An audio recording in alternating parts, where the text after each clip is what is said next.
was a mechawo now what to say. Make it so where pa. Ye share talk life for so be dim komo.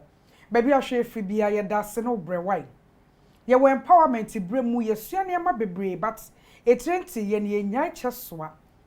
Na ye wo ababa wa bi wa ha. O ya ba ya keto akra kai say na enu wo ne ere bi dim komo. Ye ba korin a obeso osua strategy. Ono tepa track. Ena na opese ohunu ni twi pa. Abaye bi wa ha ye farm manager. To become a farm manager, ye be busemu. Na ochi tractor.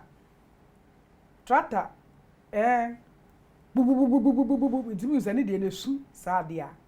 Ye ne bedi nkomo. Menko. Midin nana ya Konedu. Ye won new life homeopathy. Won enam homeopathy so aboa ama apomodin agina brane wo my Ghana mu.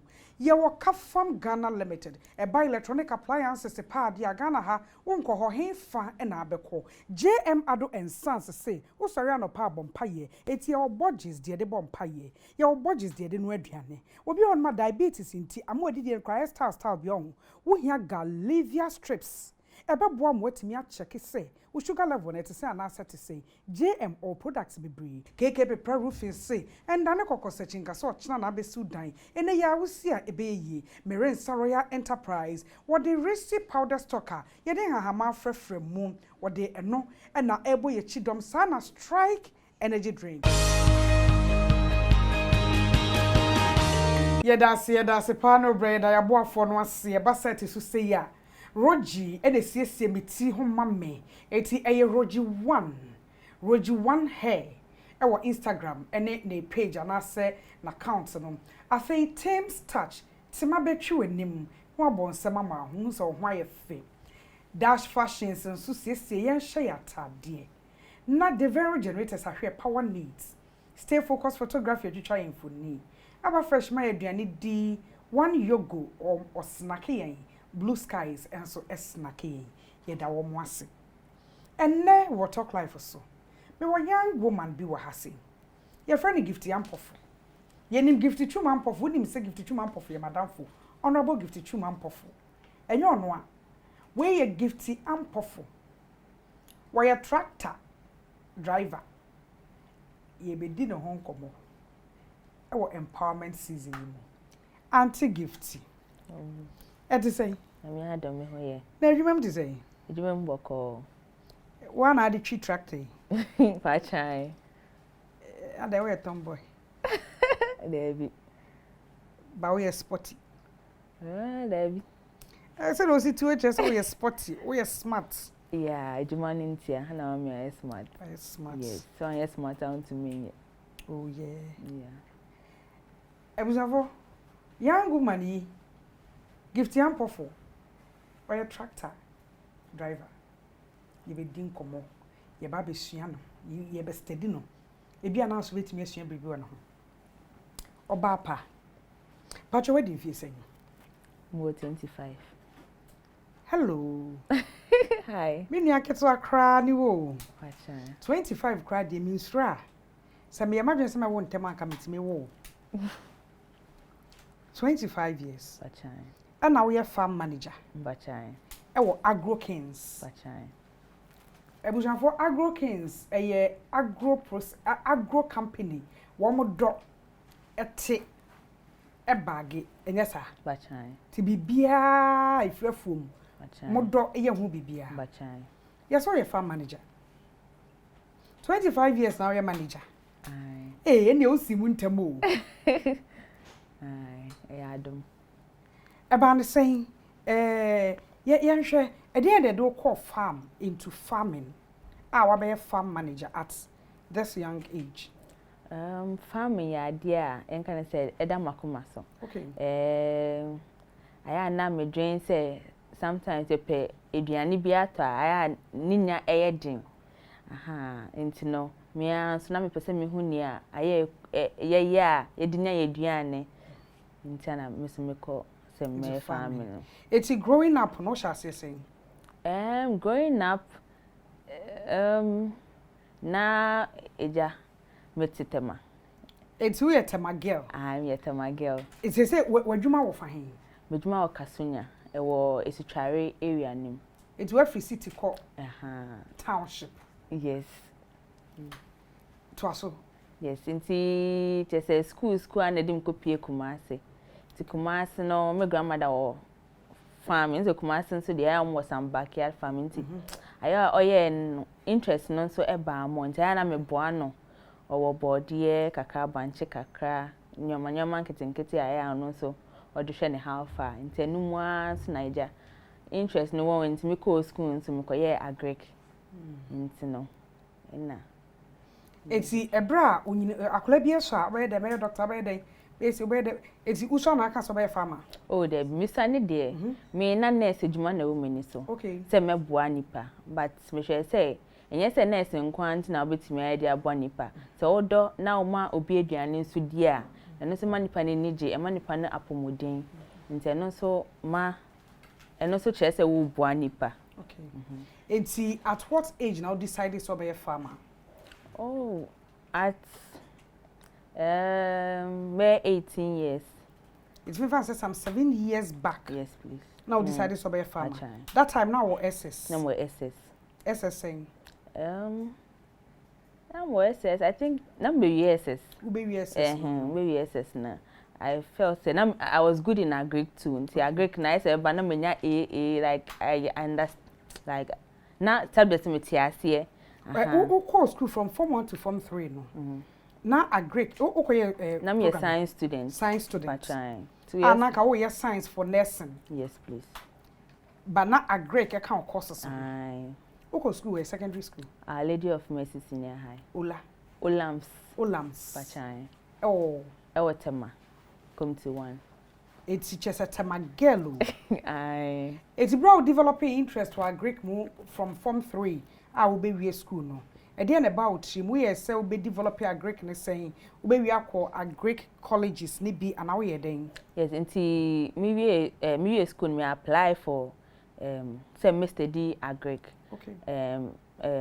Me specialize in post harvest technology. I work in UST.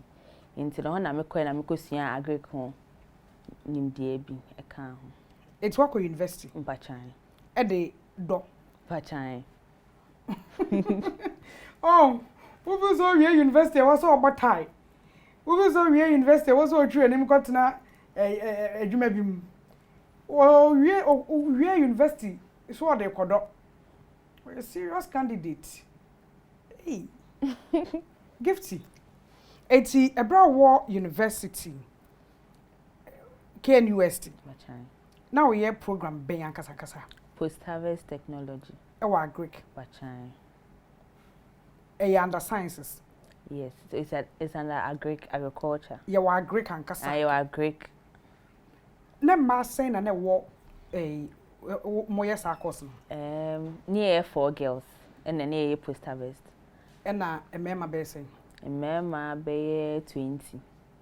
It's me van saying more time nipa be 24. Yes. Out of student population no. Yes. And I know more yet a great to post harvesting. No, and in part 24 9. Mu school Tibinka. I'm Tibinka. Omo way. Oh, mo share ja even to kwan ebun so companies mu. Adwuma. Bachan. Obi e ko school like fine girl to say who go school oh ideas okay. Person be a banker. Person be a entrepreneur be a me say person me a business. Me person me a journalist. Me person me say on white collared jobs no. Me person me tena office me a HR. Me a accountant me we. E dey na hu ye e wo agric emu. And then why did you choose post harvesting? Yes, into no post harvest because sometimes no you do fine. But quite be faster you be keep your produce no and then asem no. Into be how tomatoes focus here but one say tomatoes na say because maybe season no yeah ye twa tomatoes nti na ebusu wo ye tin toast na wone bra eba aha nti actually that time na toast season nti ebusu wo krom nti no won say toast ni gu ho no won hu ne onfanye nti for service na mekosua na obeboa ama yetumi a preserve and asa a process sa toast no sa da chi bi ne hia a yebetumi asa akofa. Okay, eti eno no ye academics book and practicals na akokoye bachan then na start tree tractor Gifty and the tractor no so started from we am koye service no. Okay, we am de me koye no amode me call mechanization of Ministry of Food and Agric into ho side na mo to ho no na mo ye mechanization ho adwuma ene se mo sese tractor cars ne ade nti me koye na mission sankaka na opportunity ne ba say omo training in tractor operation nti no me hu ko shame because me ho no mo ye na me ni je like ye nika say obeye ena me kwanso na me ye oba ho nti no aya na efe obi aba na hu say o oba wo mechanic shop or ye bibia nti me hu ko share sa training ni but ni na still now focus say usua de aba be agri business ba try because agric na ye je say obete o say won to me do o say nyoma ni na o say to me ye enye say de bia wa kofro obi say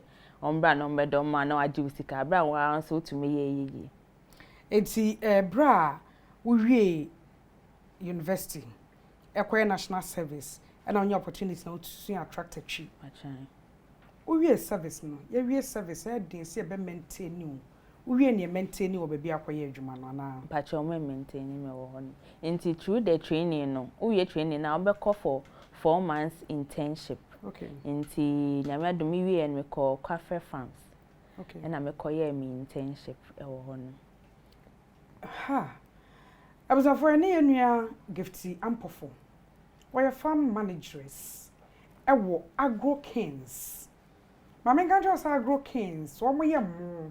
Sana next rice mo na mudua. Bachan. Na no me hu na next pepper chili. Yes, chili pepper. Eh, eti mo ye niam bebre. Bachan. Sa ne ma nyina wo na aye farm manager. Bachan. Farm manager. Kan ye te farm manager enim se oba penimu pa ana akokora na bema penimu pa na betimi a manage farm because of experience we fuom watena ho a e dey na dey farm management. Farm management no say wo nimde e wo farm ho. Enti me experience ama have wo school and na me baby am koye me internship no ene na eboa me ma me nya ejuma as farm manager no. Hello. Was it ejuma ni ho?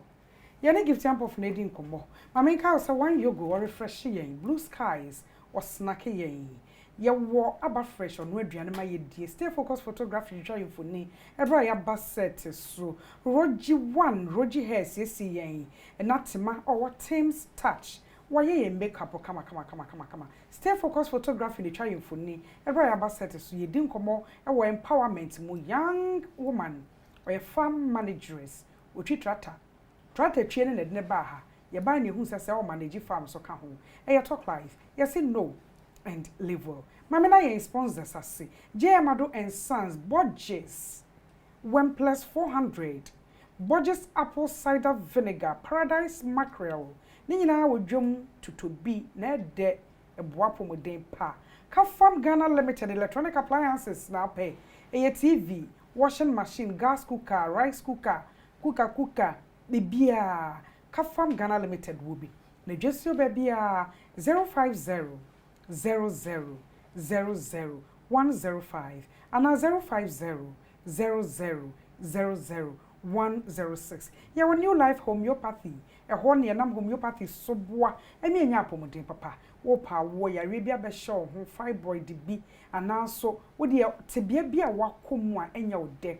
Wo be so hu nipadua kwate ase no. New life e be boa ododo onam homeopath kwanso wenya hodin 0244 093595 keke prepare roofing esi dan no ayeboso na da roma otonto adansie ne manyina bi cement aba be si njense edi kuru dan so keke prepare roofing obetwa njense nice na dia board dan so 0244 Yen sponsors yada Roma. Any etimi talk life for bawa kwa mu brebia. Ye kwada o mase abasisia. Yada say afia no adwane ania wonya nye late kra ye wie first segment no na ye wo yen second phase ye ne Gifty Ampofo 25-year-old woman, young woman, wo ye into farming, wo ye farm managers, wo ye tractor driver na wo drive wo dey otwi tractor. That's all. One ye need din komo ye empowerment series yi emu. Begin say you be empowered and now so you are empowered in po e bra wo hwe ba bia wo free. Me adwuma me pe adwuma me ko school wie me nya adwuma ye pese ya abakosem. Anu nti ene de empowerment sessions yi ebremo. Gifty my emra wo life as a tractor operator. Ye hu so be ma bi kratwi car to say articulator and also even sprinter buses any nuanmo a yes we o ma kwan yo ni trimodin ni braking ye wo say dey see ehu omo from afar e bra okosua tractor twi ewie no odwen ho se wo de bekwa akotena fuom anasa site ana odwen ne sen ni nti amekosua ne se minim se tractor adwuma de enye krom ne ye no okay farm nti mi ana my imagine say efom na mekwa akotena Tamagete say wa akotena fuom na feeling it is saying oh, it wasn't easy, but na me my imagine did I to do. Now now for yes. We school what tamade. We now for we school KNUSC. We now for me now city center. It's moving from Tema. So kotena esutware. Transition of course saying. It wasn't easy. It wasn't easy because it's like you're living uja like good life, you know, behind. Good life as in your friends, your family, and then you go to the village. Village needs to be any one. You want no farm, and don't farm no muye juma. Oh no farm. That is the village. No money village center wankasa. Oh, there be in Ben said town no, esa. Mo muram. Aye. Wo city a wo shopping wo browse wo socialize utumi kwa sorry enwume sorry any bibia farm life it is saying farm life ain't easy okay even baby I want no network problem village home so light ni ho nti your baby a farm no one and honey a village and so betimi abati at least her light for her to me back honum kaka nti no enye easy upeduane kra to kra edin nti I say wa we do dwabi and I say ye produce na ye produce no o de bi eye aduane edi baby a we adwuma agro kings makana na rice e de na moye as in from 0 and A to Z nti your rice na next rice your chili that's chili pepper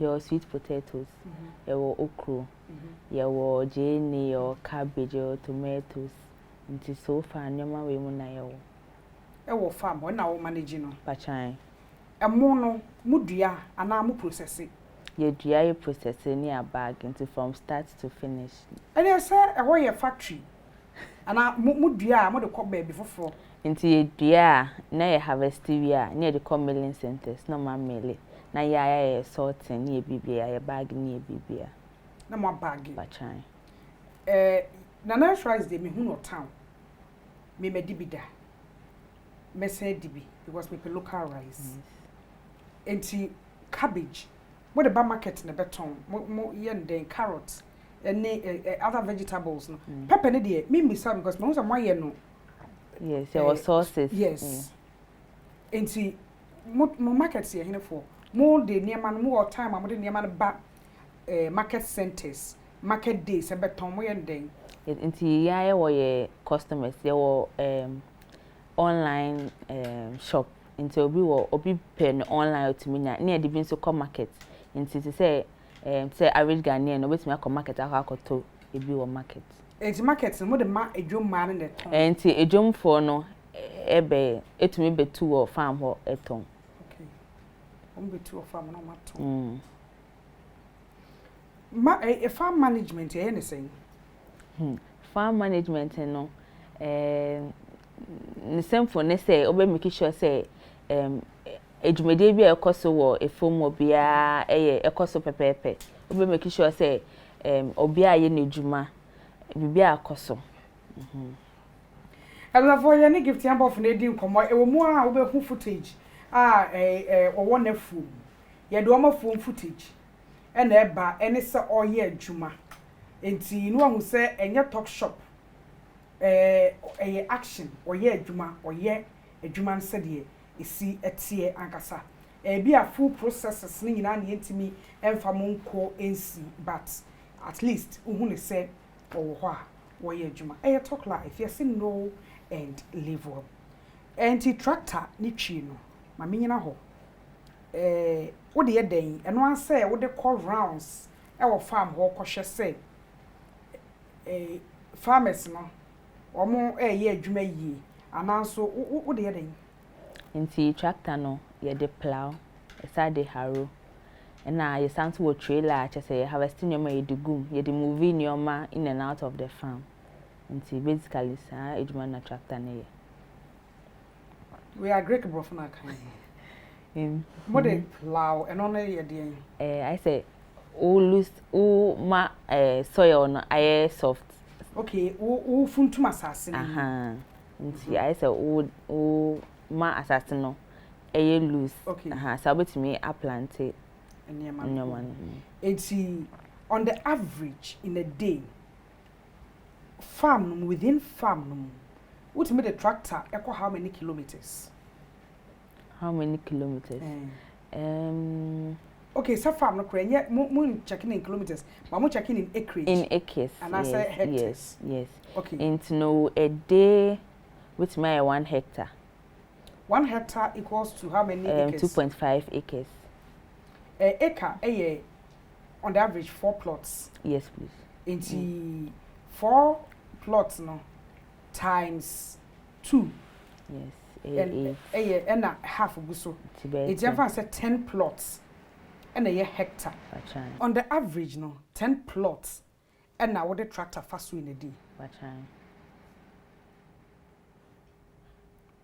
Onkwa na ne nam Pachai.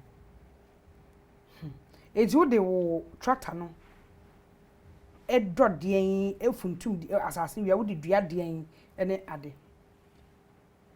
Pachai. Ede na wo de plante ana so wo de ho adwuma. Enti ye de ye meko no. It means ede ye like edua ye mo no so. Ene vegetables ni na.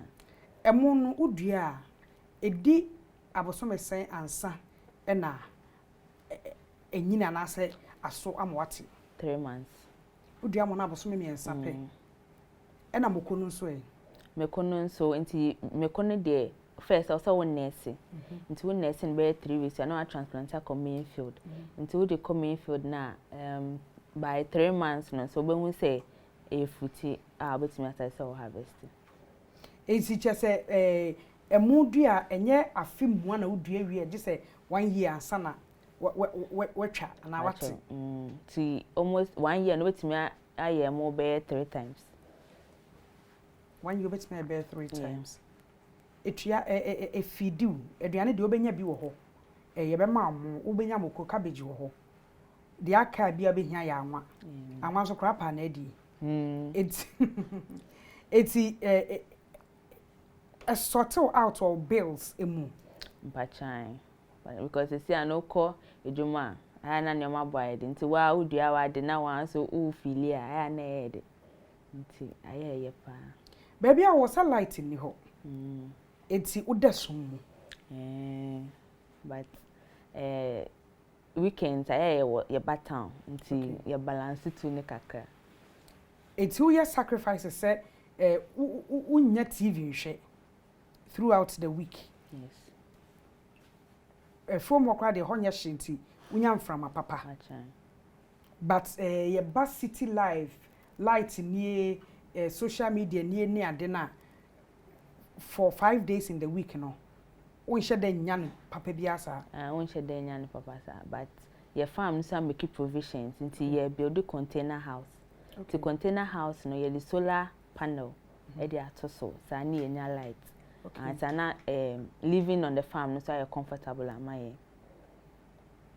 enti obi beka say den tina wo say me free me comfort zone na me kotena afuom say me kodo afu enya wo dia enti den tina be kwa kodo am obi den sa na obi ka e wo ne trim benefits ni bi ne say one enye say me dream nkwa me ho me dream Ghana ye die ho nti ai say me do a me ndo ma me nkwa ana say me ndo ma nipa na efu ni ye ne dia ye dua ade na eboa ye nyina e wo kwan bi so nti na me de me ho kwahye mu wo be say wo yes farming adwuman for how long?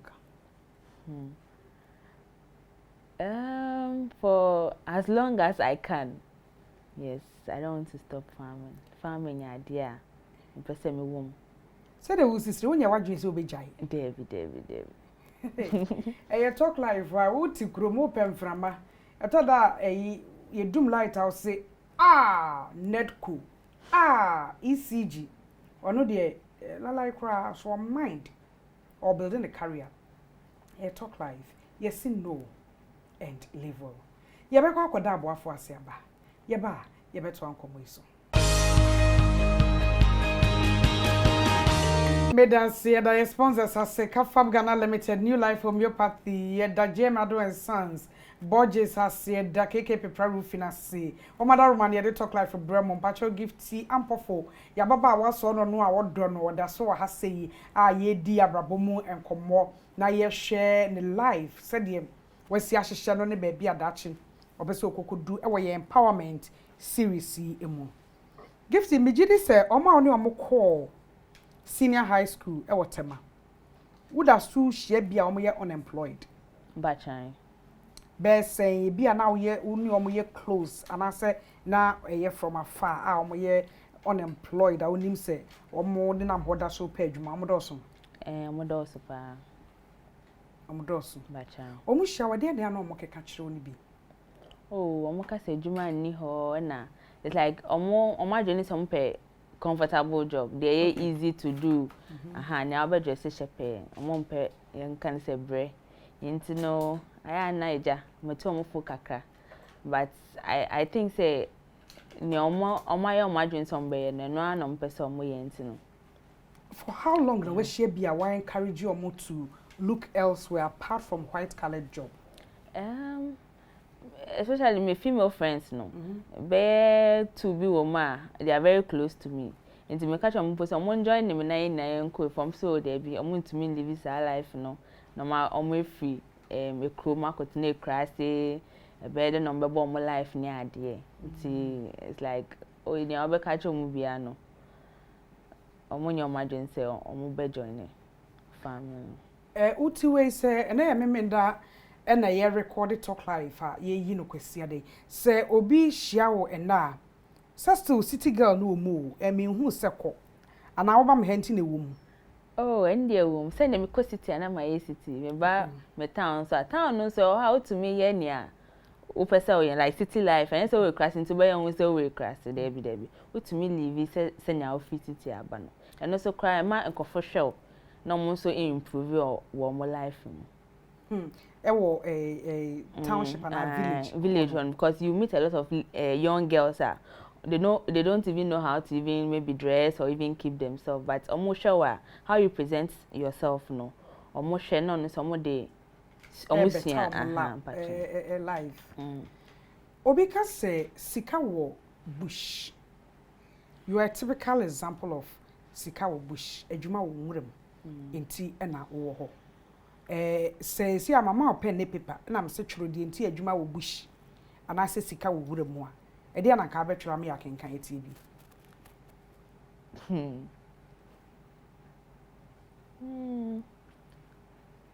What's my question I see okay question and say ye kasa wealth ewo farms ewo bush ewo outskirts of town o pe baby a obenye sika okọ Americans ne Mexicans no mu ne ade ahu se omo wo into farming omo na ye eskafo ne ade nti ema ebenifo bu be se sika wo wuram ena yedie wealth so pese wo ye yi a enye baby enipa nyina ate no ena abenye ye you must sometimes retreat and go back to baby yes serene to say woni nwura ekasa woni mwo ekasa eho na sika wo yakase wotim wo enwura mo bi it's your life there I no nti e ma when that so say there is a future for you e dey na betro na metro ni say one a form ho no wo ha like obi an pesore ba ho asase no so da kaka asase no so ye nti e say e ade a wo do sika kokoshe ma obelusu you always make profit because asase ne ye nyame aboa ye nya nsuo nso to aha nti e say wo invest kakra mpo na output na obenya no it's very great nti no no boa ma no boa ma wo better o life and I say wo better o bottom aha nti sika wo room you agree to that fact sika wo room young woman be shaying and I'm saying young woman not young men yenim se made adwumaden te se tractor twi te se fum enye ye Porsche ye maame mo na omodo no omo no omo nye you can say commercial na omo ndo basically commercial omo do de de bebe fie ye kotu banche ba yere kakraba ye kotu ye kakraba e de na abeka kire emma about the new world me free farm in the new world obi adidi ntin fa so wo so de na abeka akire ma aka chema say obia na ye mema nim say ya abata nso de hwema obia eniji hwema obia edidi ye kema amanfo nti mbese meka cha omo say omo fa omo nhyem omo de omo nhyem a ebeboa na yetumi ahwe ewiase na like improve your life of living and also boama yenya sika e de hwe your family ni identity ma hwe and discourage you say oh farming there ye ma yentumi nya na say we are 2 weeks for farming ni ade yenye 2 weeks for farming no, I work right me wo yes it's farming there yes o de wutri ye wo ko university wo ko ye post harvesting agric course because you were lucky secondary school now you're science and I will major in agric obi an started to say they will start here the hope our farming mo and saying whether 25 as you are 26 or even more or betting start here where should a person start from? So the person can start from reaching out to farming companies. There are a lot of companies that are into farming, so they can reach to them. We also have Agric Institute in Ghana. They can also go. They don't really certificates there. To now you're interested, train in Agric. And also it will be a school no one has no nyejuma. Oh, what's na fie be say ansana wo nyejuma ye? It's na fie be 1 year after service. Bachan. And wo nyejuma ye. And since then we nyejuma de bia. Bachan. Free 1 year wo de compare adwuma no a wo nya bi no, wo nya bi ye bre bia. Bachan. Eti ya ka say adwuma ni ho no. Adwuma wo ho. Adwuma wo baby pa. Ye try a ye benya bi aye. Gifty akakra na ye wie ye nkomo no. O social life. Bigiri say eno na e ma na ye den ma younger ones be say wo mo bekọ afum. Say what village dia, what that our mind. But wo free city village akodo no. Bebre yen social life we your bar or biological clock and ni nuanom wo hia boyfriend so that you be your husband and ni nuanom how do you plan sa na ma ni nyina and na social life so o manage the same Nti oha na maba krom kakra. Okay. Yes, we need me boost my family, have a mingle. Then we call out kakra. Okay. They are hoping to get a husband. Okay. Yes, so it's not all about the village. Me koye me juma all right, but I also come around to also live my life too. It is a bit so say because she cross me nyekuna enye sanity. No, even a crusty hono your mema or fine gentlemen. Hanti upe kunu kwa dia ukwa obenye bi. Okay. Yes, inti. Hey, city girl tema girl na akofa ebi abema bi a wo ekrase, sorry for my word do. Wo ekrase ebi ekrase campaign, ekrase businessman. Unso say girls besro. Sa okọ wachi. Oh, Debbie. Or happiness near here. Okay. So far as the man is making you happy, why not? Although it breaks a whole lot of things. Eti in some minutes, or baby or person chi kakese, or baby or person venture into male dominated area. Ekokoye juma. Efuto be na de be mano. Enti nyameka che mi nyama say. No mu dey see omeni so no omo pursue because nya obeya we ni beje na we say we nya amafo beka nti no o pese o twi ka kese o say o yere ho nye easy o say o yere na motivate ho na ukosua na ufanye adwuma. Okay. Okay. Wo say it is a strategy usua no we misua wa Adidome Farm Institute. Okay.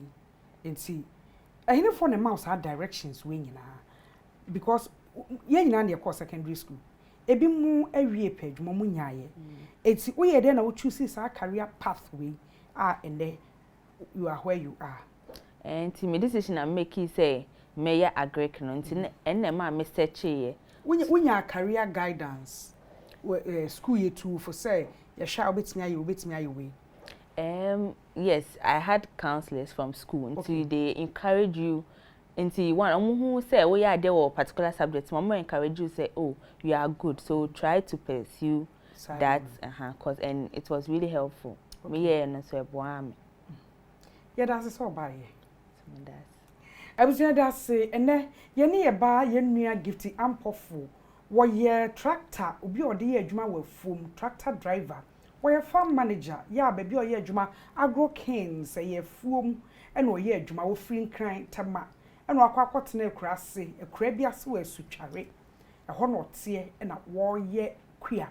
What the tractor dog a phone yane the answers war ye ho juma gidi was no so ye trianica when ye diane di we can no abekrum now also have experience chrome life into a coba or ye BBSC when you had to tell what Greek me. Eti entwɛn pii sɛ obi bɛfo adwuma ansana wanya biaye baabi a ready job ɛwɔ usua de awia benya ho adwuma ye no wo twese o career path hwɛ ho so ka ho ɛbɛboa ho Gifty bio yɛda ase Mamenda stay focus photography ase otwa yemfoni one yogo omaye snack blue skies wodom yen mayenda aba fresh ase omaye aduane di Dash Fashions, Shayata, dear, Roji hair, or ye tea, not Tim's touch, etchy and nim. There the talk life, bro.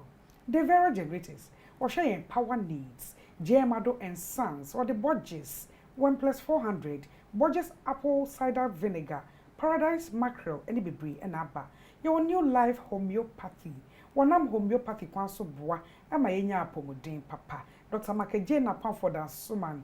King Solomon Ekumasi Ataswanso, A Life on Chen Honmwa. Offer 0244 0935 95 or Joseph. Kafam Ghana Limited. I want you to feel near Manuel Yehiani in our TV, fridge, air conditioner, washing machine, bombo rice cooker, gas cooker, water no shower dear. Kafam or baby, if you say, social media, so Facebook, Oceano, or your order. She's original Kafam page, you know.